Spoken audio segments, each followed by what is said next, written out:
Hello বন্ধুরা, good morning. তো বাবুর হাতে যে হেডফোনটা দেখছো সেটা কিন্তু ফ্লিপকার্ট থেকে নেওয়া হয়েছিল, বাট এক সপ্তাহের মধ্যে সেটা খারাপ হয়ে গেছিলো আর রিটার্ন করা হয়নি। তো এখন রেডি হয়ে গেছে আর যাবো হচ্ছে এখন বাজারে। তো বাজার কমপ্লিট হয়ে গেছে, কিন্তু সেটা তোমাদের সাথে শেয়ার করলাম না, কারণ হাতে ব্যাগ নিয়ে বাবুকে নিয়ে পারছিলাম না তাই। আর তারপর চলে আসলাম একটু বাড়িতে, বাড়ির ছাদে উঠে একটু ছাদটা ঘোরাফেরা করে দেখলাম, আর মিস্ত্রিরা কাজ করছিলো, নিচটা বেশি একটু ঘোরাফেরা করে দেখে নিলাম। আর বাড়ির থেকে রান্না করলাম হচ্ছে মাছের তেল দিয়ে পালং শাক, আর করেছিলাম মাছের ঝোল, সেটা তোমাদেরকে দেখানো হলো না। তারপর বাবুকে খাইয়ে ঘুম পাড়িয়ে দেওয়া হয়েছে। এটা কিন্তু রাত্রিবেলা। তো বর একটা প্লাস্টিকে করে কী সব নিয়ে এসছে আমার জন্য, তো খুলে দেখলাম যে গিফট।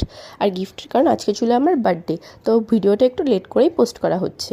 তো যাই হোক, সেগুলো তোমাদেরকে একটু দেখিয়ে দিলাম। আর আমাদের কিন্তু বিছানাও হয়ে গেছে, কারণ শীতকাল, বেশি রাত করে শোবো না, সকাল সকালে শুয়ে পড়বো। তো লাল প্লাস্টিকটার মধ্যে ছিল হচ্ছে হেডফোনটা, যেহেতু আগের হেডফোনটা খারাপ হয়ে গেছিলো, তো বড় আমাকে এটা সারপ্রাইজ দিয়ে দিয়েছিলো। আর রাত্রে আজকে ডিনারে ছিল তরকা, যেটা বাইরে থেকে কেনা, আর রুটিটা যেটা বাড়িতে আমি বানিয়েছিলাম। তো বার্থডে দিনটা কিন্তু নর্মালি কাটিয়েছিলাম, কোনো স্পেশাল কিছু করা হয়নি। তো